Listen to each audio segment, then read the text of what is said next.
Back Hyderabad లో అర్ధరాత్రి పలు పబ్లపై పోలీసులు దాడులు చేశారు. 25 పబ్బుల్లో నార్కోటిక్ ఎక్సైజ్ పోలీసుల సోదాలు నిర్వహించారు. డ్రగ్ డిటెక్టివ్ కిట్లతో శాంపిల్ సేకరించిన పోలీసులు 50 మందికి డ్రగ్ పాజిటివ్ గా వచ్చినట్లు గుర్తించారు. మరిన్ని వివరాలు అందించేందుకు మా ప్రతినిధి శశి సిద్ధంగా ఉన్నారు. శశి,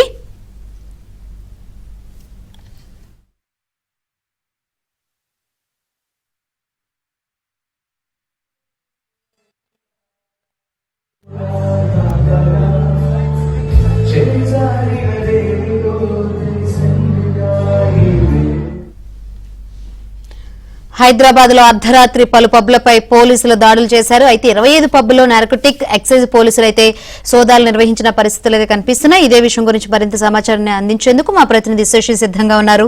శశి, ఈ మధ్యకాలంలో పబ్బుల మీద పోలీసులు నిఘా జరిగింది. ఎక్సైజ్ పోలీసులతో పాటు నార్కోటిక్ పోలీసులు కూడా పబ్బుల మీద రైడ్స్ నిర్వహిస్తూ ఉన్నారు. తాజాగా న్యూక్లియస్ పరిధిలో పబ్బుల మీద ఎక్సైజ్ ఎన్ఫోర్స్మెంట్ పోలీసులు రైడ్స్ నిర్వహించారు. అసిస్టెంట్ కమిషనర్ అనిల్ కుమార్ రెడ్డి ఆధ్వర్యంలో రాత్రి ఈ సోదాలు కొనసాగాయి. రాత్రి 10 గంటల నుంచి 12 గంటల వరకు కూడా పబ్లలో ఎక్సైజ్ పోలీసులు ప్రత్యేకంగా తనిఖీలు చేశారు. పబ్లలో ఎక్కువగా డ్రగ్స్ కన్జ్యూమ్ అవుతున్నటువంటి సమాచారం మేరకు పబ్లలో నిఘా కొనసాగిస్తూ ఉన్నారు. దీంతో రాత్రి పలు బృందాలుగా విడిపోయినటువంటి ఎక్సైజ్ పోలీసులు సుమారుగా 10 గంటల నుంచి 12 గంటల వరకు కూడా పబ్బుల్లో ఈ సోదాలు కొనసాగించారు. ఎక్కడైనా డ్రగ్స్ ఆనవాళ్ళు కనిపిస్తే ఆ డ్రగ్స్ ఆనవాళ్ళకు సంబంధించినటువంటి వివరాలు తీసుకోవడంతో పాటు ఎవరైనా డ్రగ్స్ చేయించారో లేదా నష్టాల గురించి కూడా క్షుణ్ణంగా తనిఖీలు చేశారు.